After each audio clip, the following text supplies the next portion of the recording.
So I'm very sensitive to making sure that whatever the ethnic group or whatever the minority group or disenfranchised group, they get a fair shake, so to speak, on their image. And I'm particularly sensitive, in my own case, to the image that Italian Americans receive in the media, because unfortunately Italian Americans are portrayed as either mobsters or buffoons, either the Sopranos or mob wives or Jersey Shore or something like that. Well, so I interview a lot of individual people to bring out their talents. That's very interesting that you say that. We're going to have you back on the show to really explore that part of what's going on with the Italian image that you're saying that's presented out there by the public, what they're receiving actually. But a lot of times that's what they're seeing. So that's why the public is viewing Italians perhaps in that manner. That's true. It's a pleasure having you on the show today. Thank you, Linda. Thank you for having me on your program. Thank you so much for coming today. And you have to come back so we could explore more. I mean, there's so much about you that's just so fascinating that you can share with the world and make it a better place.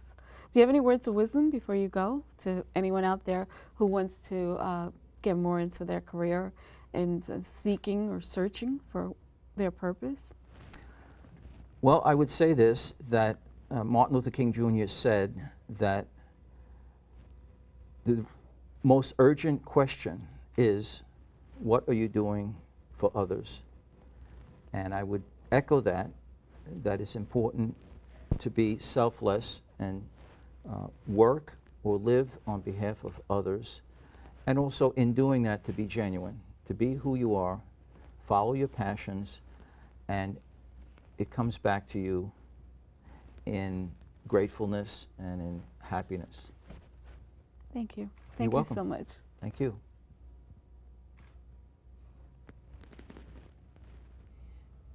Hi, and welcome back to the Finding Wisdom Show.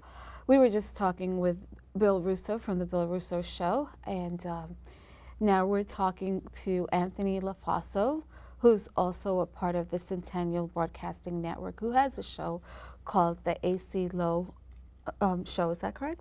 That's right. And let's tell you a little bit about Anthony Lofaso. He was born in New York City of Sicilian American parents, and he grew up in Little Italy. Is that correct? That's true. Tell us a little bit more about what that was like. Well, my family came to that part of the city with my grandfather in 1891. Wow. We know that because we did a lot of research on the family. He came there in April of 1891, and we were associated with that street for a good many years. When I was about 8 or 9, we gravitated to Yorkville, to what we thought was a better place, you know, and we lived there for the rest of the time that I was growing up. And it was a wonderful place to be. In fact, I wrote a book about that place, but not when I lived there, prior to it, when it had been a small country village. So I enjoyed it very much.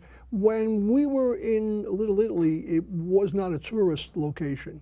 It was just a place where poor people lived. Okay. And it's a very different kind of thing now. As people go there, they travel there, they want to eat there. There's a number of wonderful restaurants. Right. And it's a tourist place now. It's a whole different location. Wow. We have to explore that one day.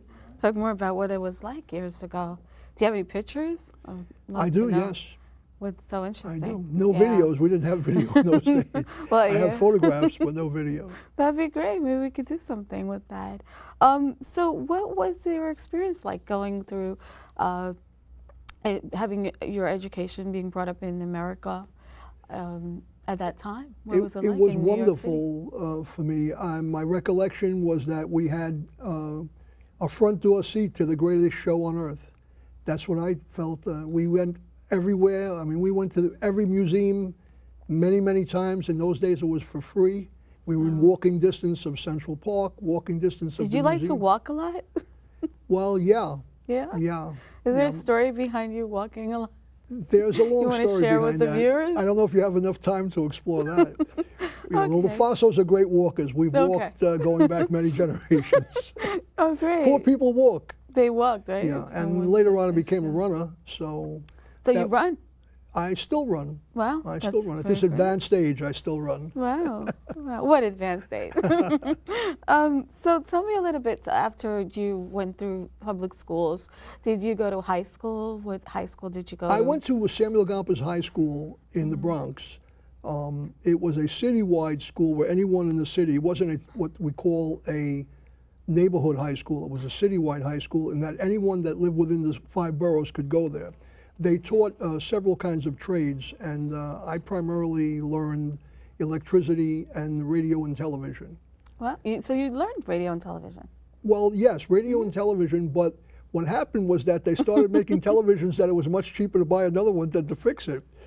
But when I went there, that was the tip of the spear, repairing televisions, you know, you were going to So you were repairing? Oh, wow. Yeah, okay. but very shortly after that, the industry started making televisions that were much easier to buy a new one than to fix them. Right, so it wasn't... And so all of a sudden what was the tip of the spear became old news, and it wasn't worth much money.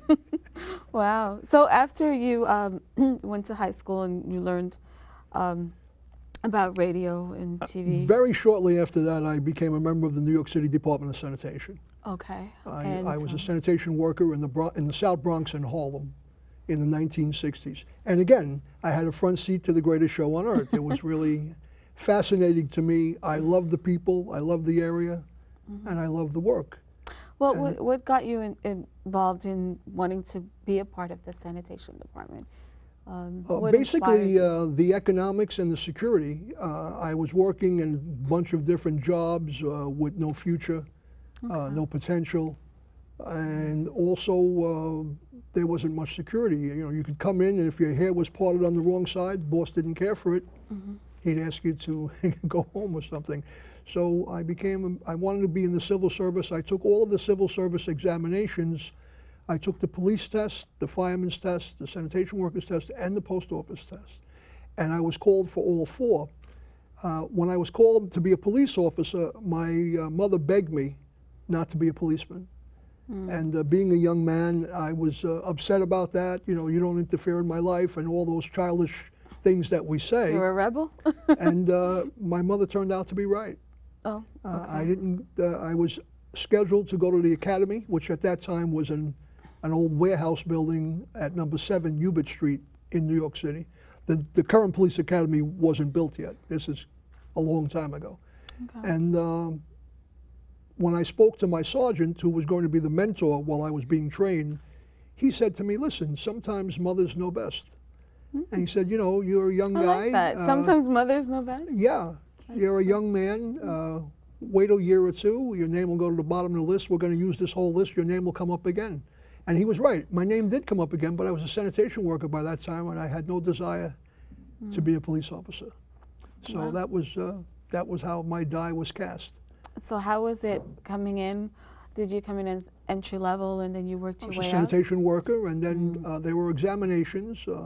As Bill alluded to earlier, your previous guest, Bill Russo, there were examinations, civil service examinations. You took those tests, and then you waited on a list, see what your mark was, and you were called for those jobs. So I did well on those tests over the years, and I was able to rise through the ranks, and as a street officer supervising the crews directly, as a district superintendent in Brooklyn, and then later on as a borough commander in Brooklyn and borough commander in Manhattan.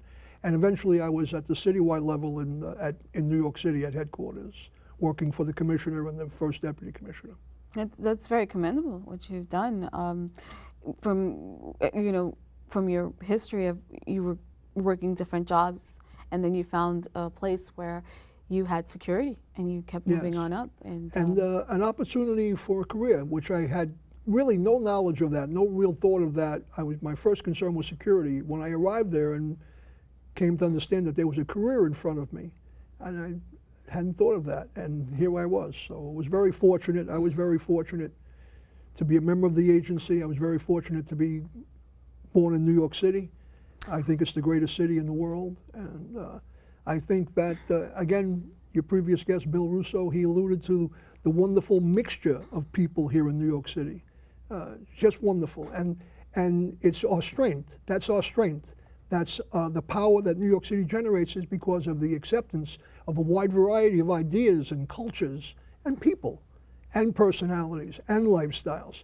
I know that in some parts of the world and in this country, it makes people upset, but not in New York, not in New York. And that's why so many people come here, for the opportunity to be themselves and to explore their potential, which I think is have the greatness of the opportunities. city. The Yes. best place in the world for opportunities. In 1985, you were selected by the mayor to attend the Top 40 program. Can you explain a little bit about that? Yes, And, the Top 40 program was a program developed by the Mayor's Office of Operations, and its purpose was to maximize the potential of existing executives in the 27 mayoral agencies, that is, the agencies that the mayor controls directly. And every 2 years, the mayor's office selects 40 executives from the different agencies out of approximately 4,000 executives in a 200,000 person workforce. And you're put into a 2-year accelerated course in the management of municipal government. And I was fortunate to be selected. I was fortunate to make the cut to get me in the last 40. And I was fortunate to be one of only a few of the 40 that graduated from the course. That's very impressive. I was very lucky. That's very lucky, impressive. and, From, you know, like I said, walking with you through your experiences, and you keep going. yes, and and we were brought to City Hall, and there was a very nice ceremony with Mayor Koch at that time. And it was interesting because I was the only person in that group that did not have an advanced degree.